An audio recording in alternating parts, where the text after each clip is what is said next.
Hello விவாஸ், 2000 வருடத்திற்கு பிறகு வரப்போகின்ற டிசம்பர் 19ஆம் தேதி கொடூரமான அமாவாசையானது வரப்போகிறது. இந்த அமாவாசைக்கு பிறகு கன்னிராசி நேயர்களுடைய வாழ்க்கையவே புரட்டக்கூடிய வகையில் பல முக்கியமான சம்பவங்களானது நடக்க போகிறது. என்னங்க சொல்றீங்க? கன்னிராசி நேயர்களுக்கும் அமாவாசைக்கும் என்னதான் சம்பந்தமானது இருக்கு? அமாவாசையானது மாதந்தோறும் தானே வந்துட்டு இருக்கு அப்படின்னு ஒரு சிலருக்கு சந்தேகமானது வந்திருக்குங்க.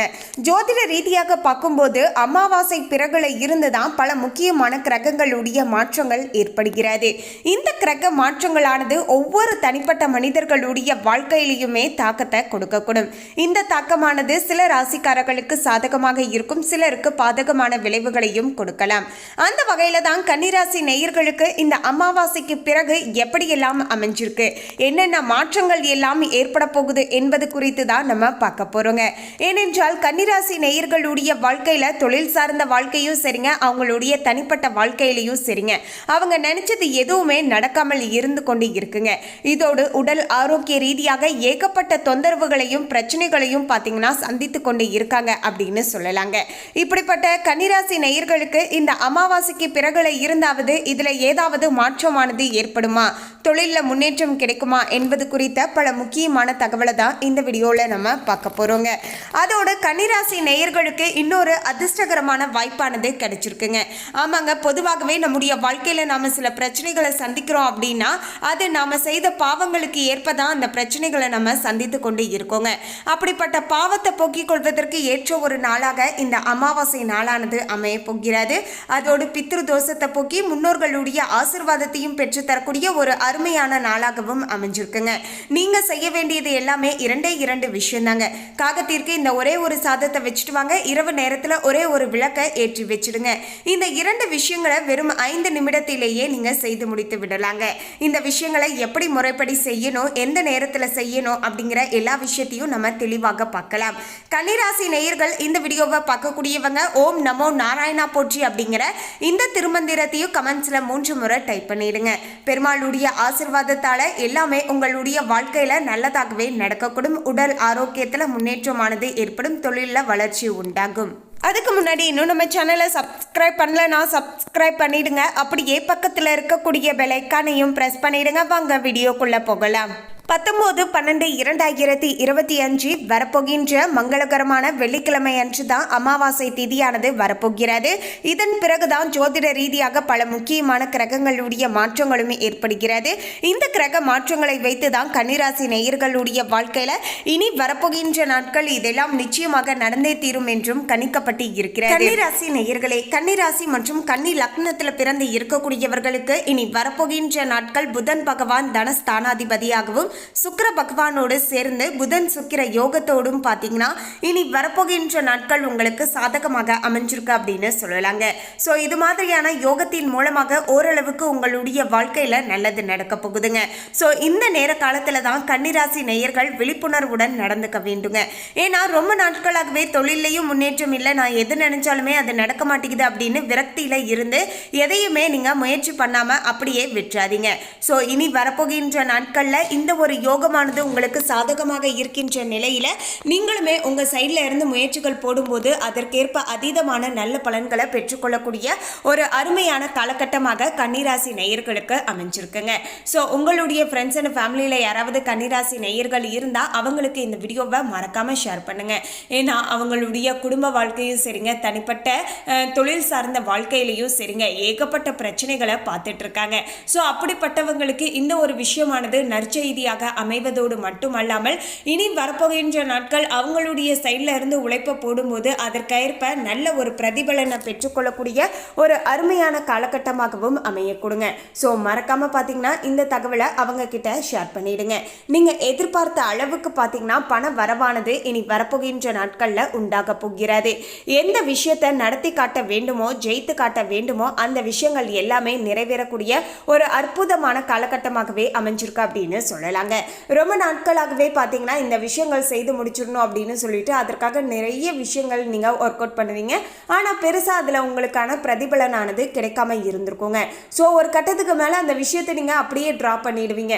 ஸோ அப்படிப்பட்ட விஷயங்களை பார்த்தீங்கன்னா இனி வரப்போகின்ற நாட்கள் நீங்கள் செய்து பாருங்கள், நிச்சயமாக மாற்றங்களானது உண்டாகுங்க. உங்களுடைய ராசிக்கு தனஸ்தானாதிபதியாக உள்ள குரு பகவான் புதன் பகவானோடு சேர்ந்து புத சுக்கிர யோகத்துடன் விருச்சிக ராசியில் அமர்ந்து இருப்பதால வேண்டுதல் என்பது கிடைக்கக்கூடிய யோகம் ஏற்படக்கூடிய ஒரு அற்புதமான காலகட்டமாகவே அமைஞ்சிருக்குங்க. நீங்கள் எதை வேண்டிக்கிட்டாலும் சரிங்க, எது நடக்கணும் அப்படின்னு மனசார ஆசைப்பட்டாலும் சரிங்க, இந்த ஒரு யோகத்தின் மூலமாக அந்த ஆசைகள் எல்லாமே அப்படியே நிறைவேறக்கூடிய ஒரு அருமையான காலகட்டமாகவே அமைஞ்சிருக்குங்க. உங்களுடைய தேவைகள் அனைத்துமே பார்த்தீங்கன்னா பூர்த்தியாக போகிறது. ஜென்ம ராசிக்கு உபஜய ஸ்தானத்தில் தனகாரகன் குரு இருப்பதால தனம் வனம் செல்வம் சொத்து சுகம் சம்பந்தப்பட்ட அனைத்து பாக்கியங்களுமே பார்த்தீங்கன்னா உங்களுக்கு பரிபூர்ணமாக கிடைக்கக்கூடிய வகையில் சூழலானது சாதகமான முறையில் அமைஞ்சிருக்குங்க. ஸோ இப்படி கன்னிராசி நேயர்களுக்கு ரொம்ப நாட்களுக்கு பிறகு, அதாவது உங்களுக்கு தெளிவாக சொல்லணும்னா இந்த 2025 ஆரம்பித்ததுல இருந்தே பார்த்தீங்கன்னா ஏகப்பட்ட பிரச்சனைகளை இது நாள் வரைக்கும் நீங்கள் சந்தித்து கொண்டு இருக்கீங்க. தொழில் ரீதியாக ரொம்பவே பின்னடைவையும், உங்களுடைய அப்பாவுடைய உடல் ஆரோக்கியத்தில் நிறைய சிரமங்களும், உங்களுடைய சுற்றி இருக்கக்கூடிய உறவினர்களுடைய உடல் ஆரோக்கியத்தில் பிரச்சனைகள்னு ஏகப்பட்ட விஷயங்களை பார்த்தீங்கன்னா பார்த்துருப்பீங்க. ஸோ அப்படிப்பட்ட கன்னிராசி நேயர்களுக்கு இந்த 2025 உடைய ஒரு கடைசி 12 நாட்களிலாவது பார்த்தீங்கன்னா ஓரளவுக்கு நல்ல மாற்றம் ஏற்படக்கூடிய வகையில் அமைஞ்சிருக்குங்க. இந்த மாற்றத்தை நீங்கள் மிக சரியாக பயன்படுத்தி கொண்டால் நிச்சயமாக முன்னேற்றத்தை அடையலாங்க. அதோடு பார்த்தீங்கன்னா அமாவாசை நாளன்று நான் சொல்லக்கூடிய இந்த ஒரு எளிமையான பரிகாரத்தையும் செஞ்சுருங்க. அதாவது ரொம்பவே சிம்பிளுங்க. என்ன பண்ணணும் அப்படின்னு கேட்டிங்கன்னா, நீங்கள் மறக்காமல் பார்த்தீங்கன்னா உங்களுடைய வீடுகளில் இந்த 2 விஷயங்களை செய்துடுவாங்க. ஒன்று பார்த்தீங்கன்னா அமாவாசை நாளன்று காலையில் எழுந்த உடனேயே குளித்து முடித்து சுத்தபத்தமாக வீட்டையுமே பார்த்தீங்கன்னா கழுவி விட்டு நீங்கள் பார்த்தீங்கன்னா அன்றைய நாள் சைவ உணவுகள் மட்டுமே சமைக்கணும். அசைவ உணவுகளை தப்பி தவறி கூட பார்த்தீங்கன்னா செஞ்சிடக்கூடாதுங்க.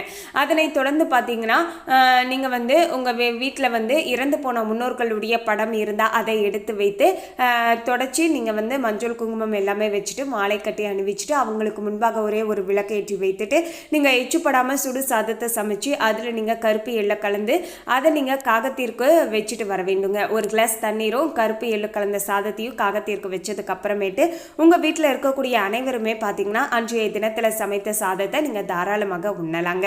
பிறகு இரவு நேரம் சரியாக 8 மணி அளவில் பார்த்தீங்கன்னா நம்முடைய வீட்டு நிலவாசப்படியில் தெற்கு திசையை பார்த்தவாறு ஒரே ஒரு விளக்கை நம்ம ஏற்றி வைக்க போகிறோம். எப்போதும் போல பார்த்தீங்கன்னா விளக்குக்கு ஊற்றக்கூடிய எண்ணெயை ஊற்றி பஞ்சு திரியை போட்டு நீங்கள் தீபத்தை ஏற்றி வைக்கலாம். இவ்வளவு தாங்க, ரொம்பவே சிம்பிள். இந்த விஷயத்தை செஞ்சு பாருங்க, நல்ல மாற்றமானது ஏற்படுங்க. அதாவது அமாவாசை நாள் அப்படின்னு சொன்னால் நம்முடைய இறந்து போன முன்னோர்களுக்கு உரிய நாள். நம்முடைய இறந்து போன முன்னோர்கள் காகத்தின் ரூபத்தில் நம்மளை பார்ப்பதற்காக நம்முடைய வீடு தேடி வருவாங்க. ஸோ அப்படி வரக்கூடிய முன்னோர்களுடைய பசியையும் தாகத்தையும் போக்க வேண்டியது நம்முடைய கடமை இல்லையா? ஸோ அதனால தான் பார்த்தீங்கன்னா அவர்களுக்காக பார்த்தீங்கன்னா நம்ம சாதத்தையும் தண்ணீரையும் பார்த்தீங்கன்னா அவங்களுக்காக வச்சுட்டு வரோங்க. அதனை தொடர்ந்து பார்த்தீங்கன்னா இப்படி செய்யும்போது அவங்களுடைய மனமானது குளிர்ந்து நம்மளை ஆசீர்வாதம் செய்வாங்க. அதோடு நம்முடைய வாழ்க்கையில் நம்ம தெரிந்தோ தெரியாமலேயோ செய்து வந்த பாவங்களும் தீரக்கூடுங்க. அது மட்டும் கிடையாதுங்க, சனி பகவானுடைய வாகனமாக இருக்கக்கூடிய காக்கைக்கு அவருக்கு உரியதாக சொல்லக்கூடிய கருப்பு எள்ளை நாம கலந்து வைக்கும்போது சனி பகவானுடைய ஆசீர்வாதமும் நமக்கு பரிபூர்ணமாக கிடைக்க கொடுங்க.